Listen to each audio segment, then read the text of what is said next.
Columbia police need your help finding a missing 21-year-old woman, Samantha Josephson. They were kind of throwing her a little party for her for getting into law school. She was tired, wanted to go home. She went outside and called her an Uber. He'd circle, he'd wait. It was almost like a shark circling in the water. She willingly got in the vehicle because she thought it was her Uber. Drives off, and that's the last time that we could see her on any kind of video. He has the child locks on, so she cannot open the door, she cannot roll the windows down. They are on and locked. Well, this was more than a missing person. This was an abduction. It was a complete panic.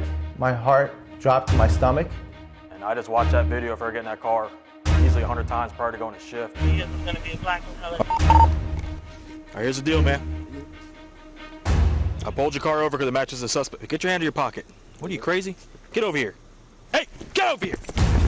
I think God had his hand on us that day. There was certainly some divine intervention. I got him. I got him. Get over, guys. Get over the ground. Stop moving. Samantha Josephson's footprints were on the window of Nathaniel Roland's Impala. This was her cry for help. Wildly swinging, wildly stabbing, in whatever rage is going on, and there's not a cut on him? How do you accomplish that with this? Your wife is in a bar. You said she's unresponsive. This is what he's going to tell you. How to get out of that situation. And I grabbed the gun. Trying to find the first place to put a body. No, sir. The only thing they could do was kill him. You want to say anything? We, the jury, and to find the defendant.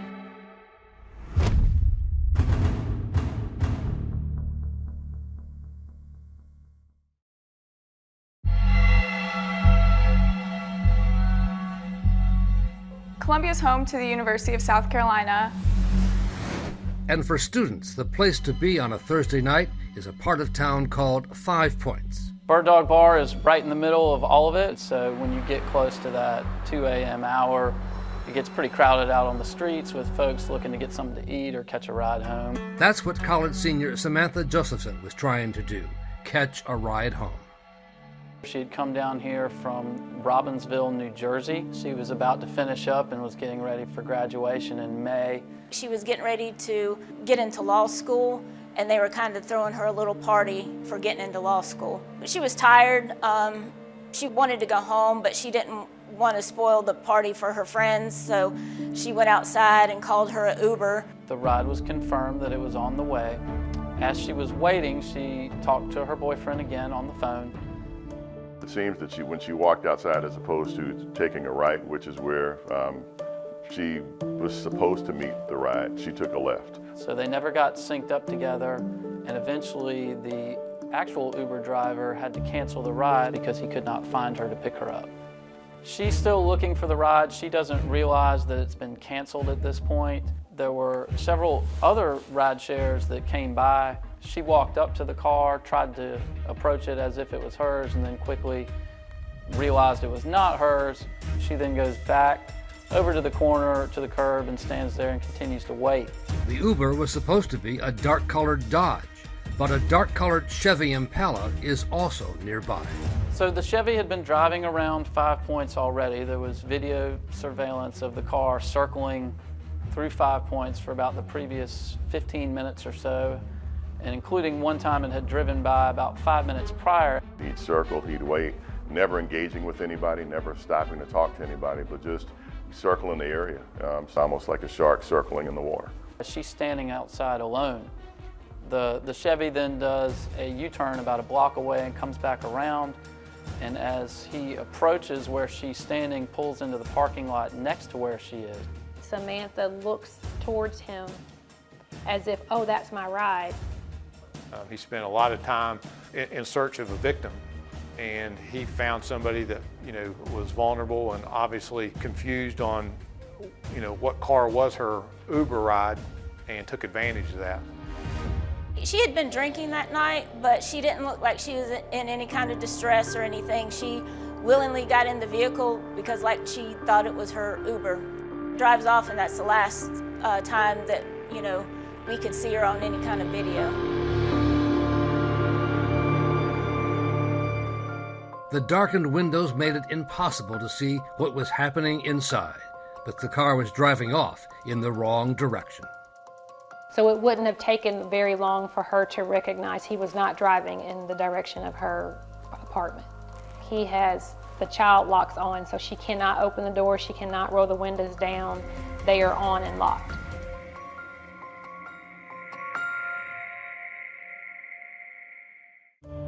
Samantha's friends did not call the police until the next day. They assumed that she had gone somewhere with a friend perhaps and went to bed for the night. When they awoke the next morning and saw that she still was not there, that's when they began to worry and attempted to try to find her. She worked in a local restaurant here in Columbia, and she was due to work that morning and never missed work, was never late for work. Using a feature on her phone, Samantha's friends tracked where she had gone. And at some point in time, her phone just stopped tracking. Then the friends went back to the Bird Dog restaurant and got the surveillance video. Now it was time to call the police. So it was like 10 hours after she'd been missing. Well, this was more than a missing person. This was an abduction. Samantha would call us or text us every day, and she hadn't done so that day. I actually put out what we call a BOLO, be on the lookout. We couldn't get a license plate. All we could get was that it was a black Impala. That was pretty much all we could get from the video. Couldn't pinpoint the car owner at that point, but we could say it was a late model Chevy Impala, and we're able to at least narrow the search down a little bit from there. Time was of the essence to find Samantha as new clues came in, videos of the possible suspect. He attempted to use her debit card or a credit card multiple times at different banks. 2 times at a Wells Fargo that was in Sumter, South Carolina at an ATM, and 9 times actually at another location about 45 miles from that was actually in the Columbia area. And then the staff at a Wendy's drive-thru reported they may have seen the suspect in his car, a white sheet covering the headrest and part of the back seat. But there was no sign of Samantha Josephson. So it was a complete panic. My heart dropped to my stomach. For whatever reason, I knew that I had to get down there. Samantha's parents, Marcy and Seymour Josephson, headed to South Carolina from their home in New Jersey. And I would say about maybe 4 hours into the ride, 5 hours into the ride, Officer Odom called me from the Columbia Police Department, and for the second time asked me, what's my ETA? And I hung up the phone, and I just said, this is not good. I said, this is going to end really bad. There had been an ominous report an hour and a half away from Columbia from the sheriff in the Clarendon County town of New Zion. It is in the middle of nowhere. 2 hunters had been in the area, were looking for turkey, and just came upon her body. She was covered in her own blood on her face, her arms, her legs, her feet. There were numerous wounds all over her body. They called up to our department and requested a picture of her, which came off the video that she was last seen in, so she had all the same clothes that she was found in. And when we got to the police department, they brought us into a conference room. They really couldn't identify her because of everything that had happened, how bad she was. And they said that we're very confident that this is your daughter. And then the parents had to tell their other daughter, Sydney, still back in New Jersey. And that was the hardest call I ever had to make, was telling Sydney that her younger sister was dead. You know, broke our heart. But to hear her drop to the ground screaming and not being there for her hurts. Still does to this day. Police vowed to the Josephson that they would find the killer, the mystery man in the black Chevy Impala.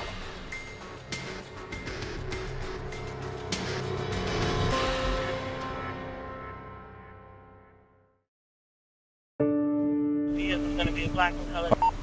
You know, there was immediate fear throughout the community and that we had a predator on the loose. We literally were looking for a black Impala citywide. We had every officer that was available looking for that car, and you know, we had our foot on the accelerator and we didn't take it off till we were able to make an arrest. That's something that doesn't really happen in our city. And I just watched that video of her getting that car easily 100 times prior to going to shift. I wanted that car. When Columbia police officer Jeffrey Kraft began his shift, he decided to patrol around the same 5 Points area where Samantha Josephson had disappeared. And I just circulated that area for hours and hours and hours looking for that car matching that description. And happened to find it within a couple blocks away from where the incident took place.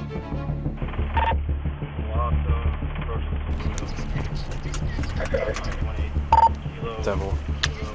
It was like 2:30 in the morning. That was the last place I thought I would find him. It's an adrenaline rush, and it took him a couple seconds to pull over, and you can see some movement going on in the car. Officer Kraft did not know that Samantha's body had already been discovered. My was hopes to find Samantha Josephson still inside the car. When I approached the car, of course, I smelled the odor of marijuana come from the cars. And then approached him, and his seat was far back. You know, it was unusual. What's going on, sir? You got your license? You got your license on you? I'm also Kraft, Columbia Police Department K9. Oh, no, sir, I don't got a license on me. You don't have no license on you? Yes, I lost my license at 12. Why not? All right, man. Who's smoking the marijuana? I had smoked some earlier, sir, when I was at home.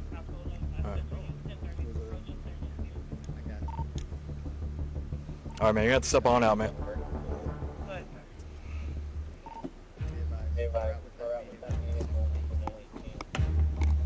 right, here's the deal, man. I pulled your car over because it matches the suspect. Get your hand in your pocket. What are you, crazy? Get over here. Hey, get over here! Go and run it! Hey, I'm gonna release the dog! I can't, I was just gonna see if he'll stop. Bravo Mike wearing a gray sweatpants, gray sweatshirt. Wakama, doors blocked, 500 block. Nunez, keep going, he's gonna be on your left. He outran me, he was fast. 10-4, I'm gonna go back to the car. And rule of thumb, you really shouldn't leave the car, especially, you know, my thought is, hey, that's where there's evidence inside the car. And there was a female passenger in the front seat who should know the identity of the driver who ran away. What's his name? Nate. Nate, the first clue to the suspect's identity. Do a probable cause search for the marijuana coming from inside the vehicle, and while searching that vehicle is when I find a set of keys that had a pink keychain, which I thought was odd. Whose car is this? His car? Does it usually have pink keychain? It's a sister.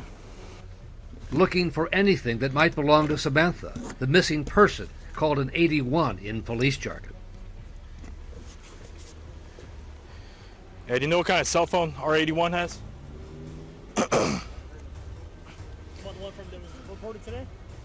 I haven't heard anything about it. That's why I stopped it, because it matches the description. Okay. I'm finding the girl's cell phone and the girl's keys in the driver's seat. Yeah, the wheels mad.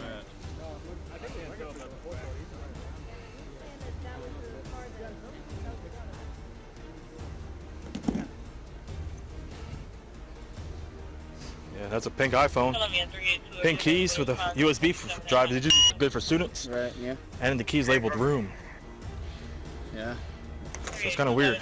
And then once we go in the back seat, another officer brought up to my attention saying, hey, you know, we found a bunch of blood in the back seat.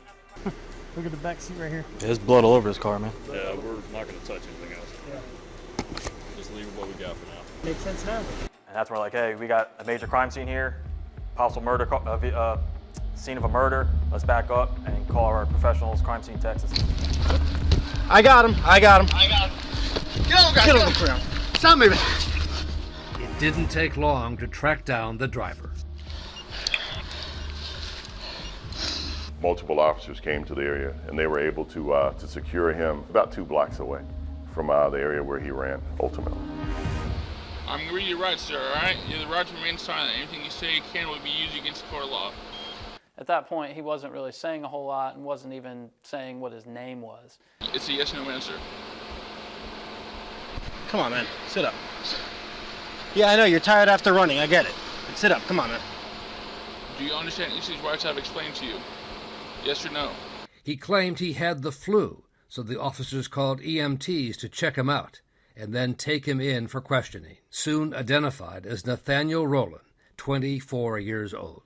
He was reluctant to provide much information. Initially, he denied having been in 5 Points the night before. He indicated that he had been going to house parties the night before, but he could not provide any specific information about who he was with or what parties he was at or anything of that nature. And Roland denied having been anywhere near the town of New Zion, where Samantha's body had been discovered. Investigators later found out that his parents actually still live, and his family still lives in the New Zion area. So New Zion is not a big town. It's a small place. It's not some place that you go to unless you're trying to get there. And as you start putting the pieces of the puzzle together, that was one of those pieces that was a major piece. That just, the place where she's found just happens to be a little, a mile as the crow flies from his family home. But investigators were scratching their heads over why Roland, if he was indeed the killer, would have driven right back into the 5 Points area where police were looking for a black Chevy Impala. Well, that's a great question for a psychiatrist, I guess. For us, better to be lucky than good sometimes. And it's a good thing for us that criminals often make bad decisions, poor decisions. Don't know what was going through his mind. I think God had his hand on us that day. There was certainly some divine intervention. But prosecutors knew it was going to take more than divine intervention to build a case against Nathaniel Roland that would stand up in court.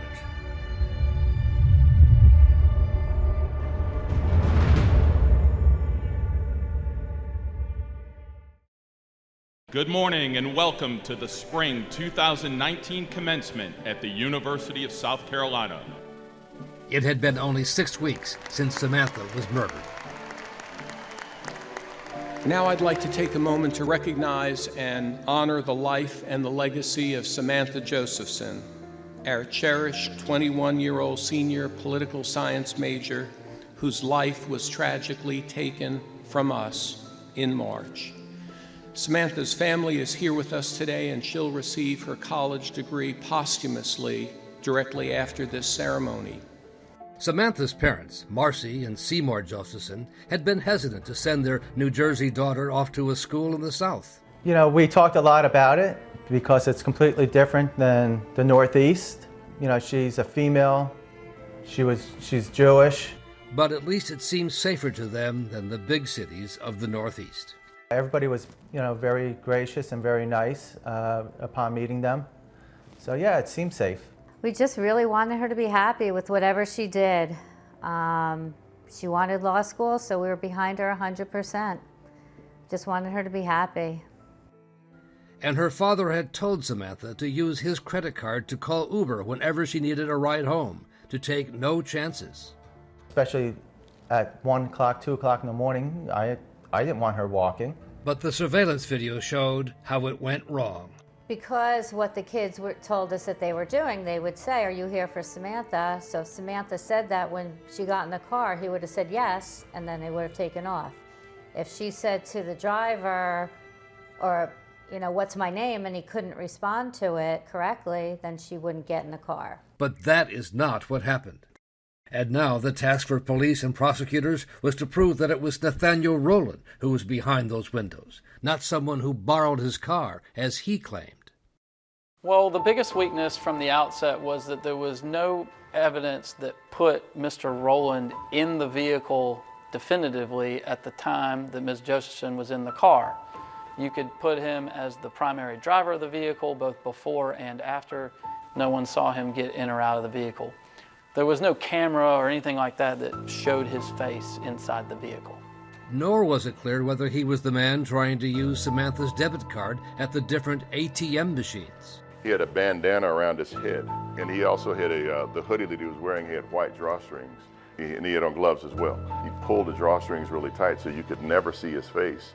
And the autopsy on Samantha found she had not been sexually assaulted, so no semen to test for DNA, and no DNA that belonged to Nathaniel Roland anywhere else on her body, including under the fingernails.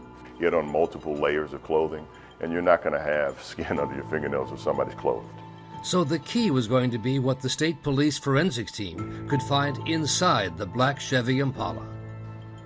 A footprint on the inside of one of the back seat windows, evidence of Samantha's struggles to get free.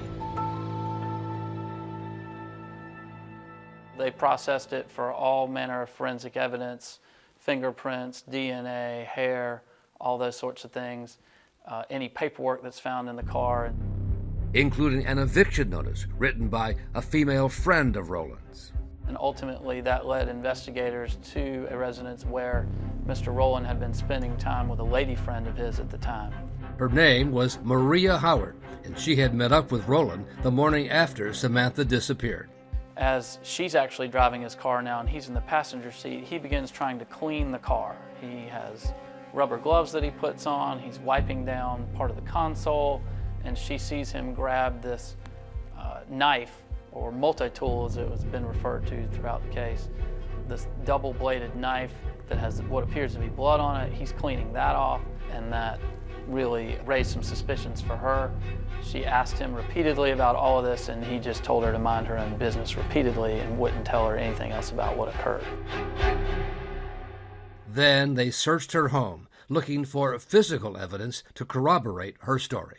And it was in the garbage outside, and where they located a number of valuable items of evidence, to include the knife wrapped up in plastic grocery bags. There was wipes that had been used, paper towels, clothes of his, the clothes that she had seen him wearing for the last couple of days, covered in blood. And this black leather jacket.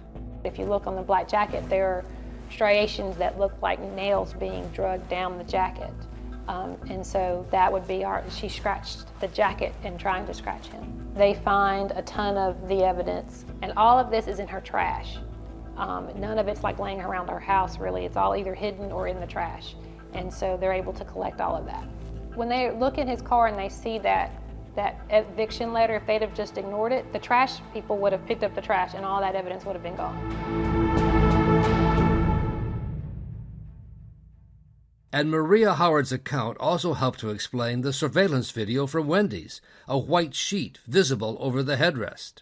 And this is extremely important because you can see Nathaniel Roland in the driver's seat at the Wendy's drive-thru the morning to afternoon after this happened. And this is crucial because it corroborates what Maria said, that she got into the car and she noticed that there was a sheet draped over the back seat. And that was to cover up essentially the evidence, the blood, that came from Samantha Josephson.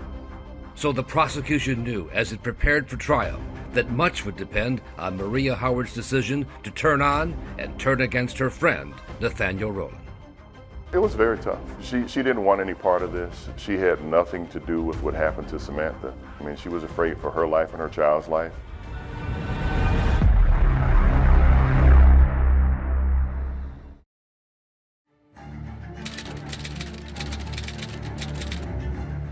We had to be present at the trial for Samantha. As a family unit, as our friends, we just needed to be there to make sure that he got what he deserved. We'll proceed now to opening statements from the state. Solicitor Byron Gibson opened the case for the prosecution. Ladies and gentlemen of the jury, March 28th, 2019 was supposed to be a celebration. Samantha Josephson and friends were gathering together as a celebration of life. But what they didn't realize, what they could never have realized, is that the defendant, Nathaniel David Roland, had his eyes firmly fixed on Samantha Josephson. The evidence will show that after she got into that vehicle, that's the last time that anybody saw her alive. But the prosecutor knew the jurors would soon hear from the defense about the lack of DNA evidence anywhere on Samantha's body that tied Roland to the crime. With all things being considered, the simplest explanation is the truth. We believe that the simple explanation is that Nathaniel David Roland kidnapped Samantha Josephson. We believe that the simple explanation is that Nathaniel David Roland murdered Samantha Josephson. After you hear all of the evidence in this case, we'll be asking that you return a verdict of guilty of all counts, because he is indeed guilty in all counts. Thank you for your time. Thank you for your patience. Alicia Good of the Public Defender's Office presented the defense opening statement. 0. That's the amount of DNA on Samantha Josephson's body that matches Nathaniel Roland. 0. It's not on her clothing. It's not under her ripped and torn fingernails. It's not on her ankles. Ladies and gentlemen, there's 0 evidence that Nathaniel Roland was the one that kidnapped and killed Samantha Josephson. Thank you very much.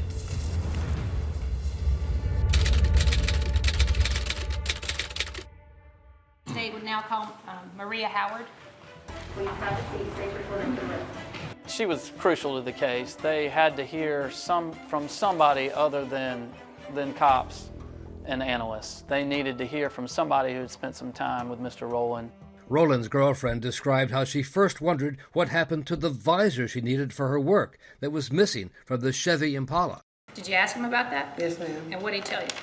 That it was in the country. And what did you say to that? Why would it be in the country? And what did he tell you? It had blood on it. I'm gonna need you to repeat that. It had blood on it. He told you that the visor had blood on it? Yes, ma'am. Did you ask him, what'd you ask him? Why would that have blood on it? And what did he tell you? You tell me. Mind my business. Mind your business. Did you ask him again? Yes. And what did he tell you? Mind my business. And what, if anything, did you notice about the car at that point? That it was like dry blood in the car. Where in the car? On the dashboard and beside the seats. And where else did you see blood? In the back seat. In the back seat. Was anything else in the back seat? It was a sheet over the back seat and the back of the driver's seat. Matching the video of the car at the Wendy's drive-thru. These are just small things, small details that corroborate previous testimony that are extremely important. I'm going to show you what's been marked as State's Exhibit number 13 and ask if you recognize that. Yes, ma'am. What is that? The thing that he was cleaning. The knife that had both his and Samantha's DNA on it. And when you saw his car, I believe you said earlier you saw his car at some point on the news. Mm-hmm. Yes, ma'am. And I believe you said you put 2 and 2 together. Yes, ma'am. Can you again explain to the jury why you didn't call the police then? Because I was scared. Scared of what? For my life and my child. No further questions, Your Honor. She had to come in and testify about what was probably the most horrendous 2 days of her life, and she did it. She paid the price then afterwards of having death threats and being put into bad situations, losing her job because she couldn't go back to work because of the death threats. We owe a lot to her for testifying.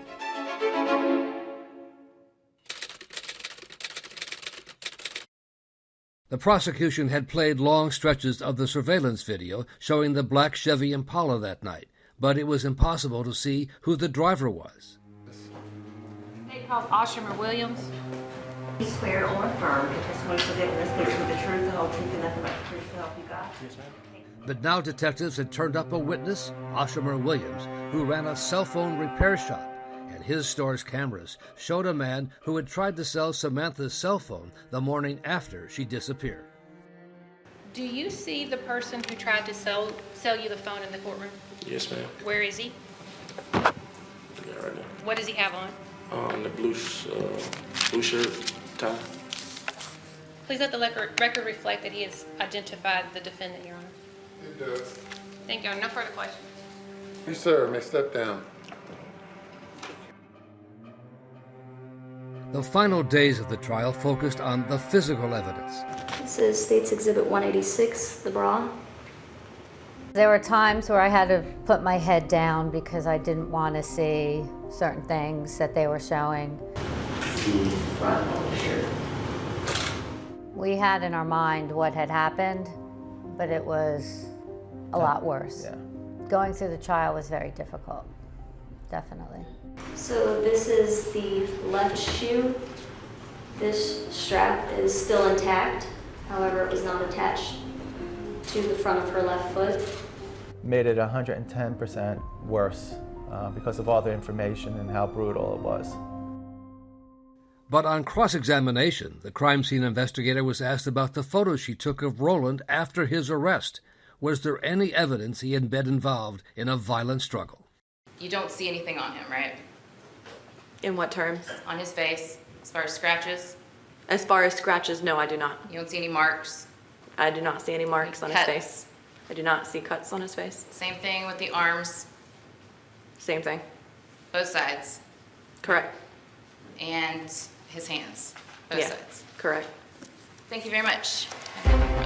The defense had made its most important point, and Nathaniel Roland's lawyers decided they did not need to call any of their own witnesses, did not need to put on their own case.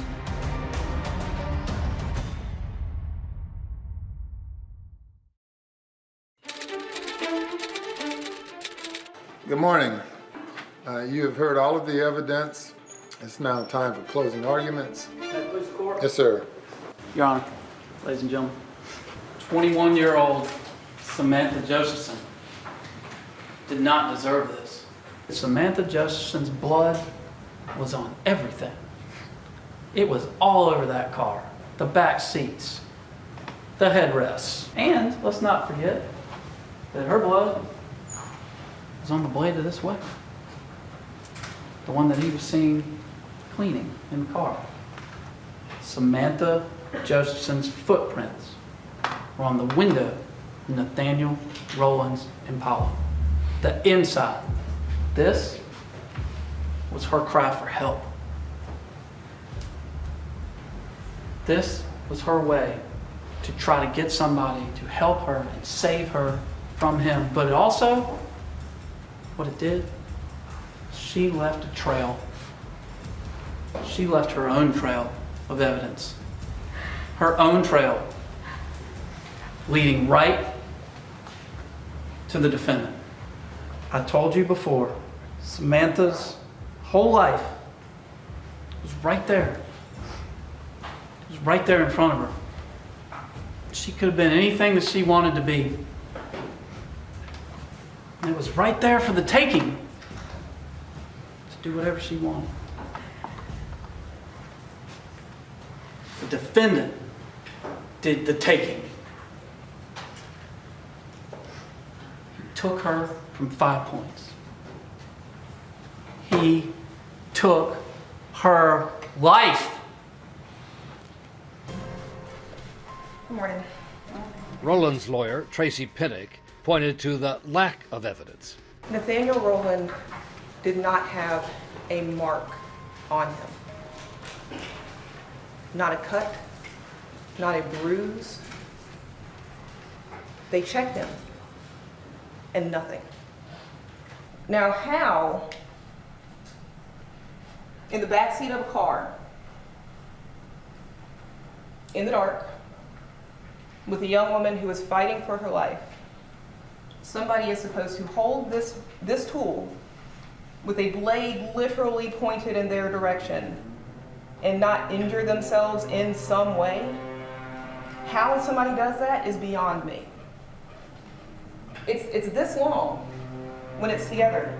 Y'all look. Let's try it again. Look at it. Wildly swinging, wildly stabbing, in whatever rage is going on, and there's not a cut on him? How do you accomplish that? With this. She put up a fight, and Nathaniel Roland had not a mark on him. That is what we know. They've created a narrative, and he's the villain in their narrative. Because for them, he is the easy answer. He is the simple answer. In this case, it's the wrong answer. It is the wrong answer. The state has not proven that Nathaniel Roland kidnapped Samantha Josephson. They have not proven that he has killed her, and they have not proven that he had a weapon during those crimes. What they prove is that he tried to sell her cell phone. He's not on trial for that. They have failed at meeting their burden. I ask that you find him not guilty. Thank you. The jury came back after 1 hour and 7 minutes. Have you reached a verdict? Yes, sir, we have. Is it unanimous? Yes, sir, it is. Okay, if you will pass it up, please, and you may be seated.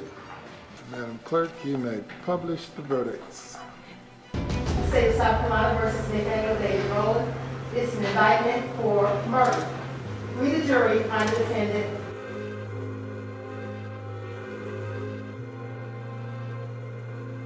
guilty.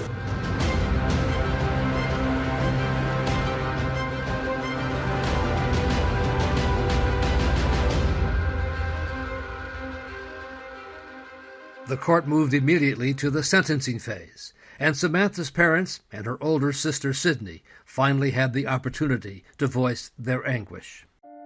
Nothing will replace her. Nothing I can say will bring her back. And nothing that I can say I know will ease my family's pain and heartache. No time to say goodbye. No time to tell Sammy all the things I would have wanted to say. No time to kiss her Kevala. We were thrown into this world of terror. My world is now incomplete. Nothing but memories can fill the emptiness of Sammy's passing. He is pure evil. I pray that he feels Samantha's pain. But the prosecution had already decided not to seek the death penalty for Roland, and the family reluctantly agreed. I fought for it up to the last month. I wanted the death penalty. I wanted him executed.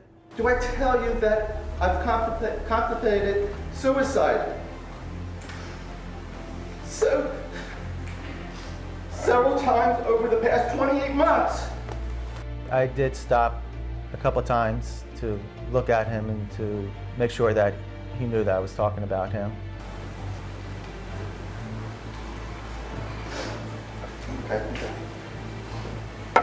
He, the monster, has stolen this bright light, this enthusiasm of life out of me. In the end, you have taken my baby away. Judge, I only wish we could inflict the same or more pain he inflicted upon Sammy. Please, I beg you, please, give him life and never see the light. The defense called Roland's mother, Loretta, to speak for him. Thank you, Your Honor. The state have accused our son of a crime that he didn't commit. Ma'am, I'm not going to hear any claim of innocence. Okay. He's been convicted by the jury. Okay. He's a very caring young man. I know my son didn't do this. He is guilty of murder. And if you had any testimony that you wanted to give for the jury to consider, the trial was the time to do that. I'm not listening to any claim of what he did not do. You are not a witness. But he's a loving child. He's a good person, very respectful, and respect others. And I thank the court. Thank you. If the defendant will come before the court for sentencing, is there anything you would like to say?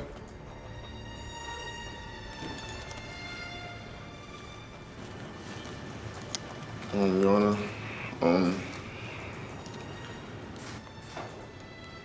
I know I'm innocent. But I guess what I know and what I think really doesn't matter.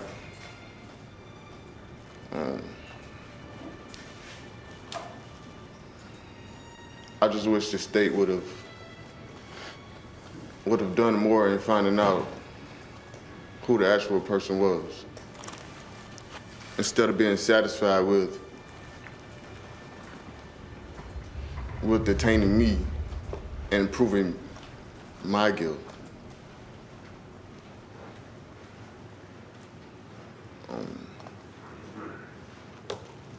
I feel like if they would have done further research in certain areas,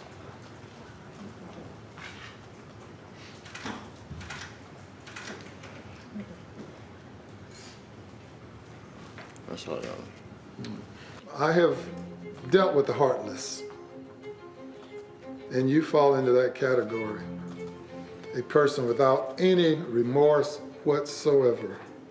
And for whomever asked me for leniency, yeah, that's not part of my DNA. The sentence in this case is easy, though painful it may be.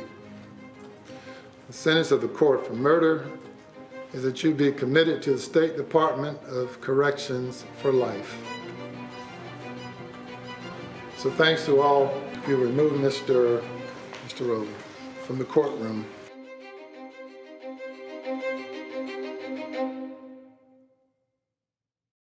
Since then, the Josephsons have launched a campaign so that what happened to Samantha when she got in the wrong car that night does not happen to anyone else. If she said to the driver, you know, what's my name, and he couldn't respond to it correctly, then she wouldn't get in the car. Once you're in the car, it's too late. We started the What's My Name Foundation, hoping their daughter's legacy will be one that saves lives. Class of 2019, on the count of 3, would you join me in repeating, what's my name? My name is Samantha Josephson, all together. 1, 2, 3. What's my name? My name is Samantha Josephson. Thank you, everybody.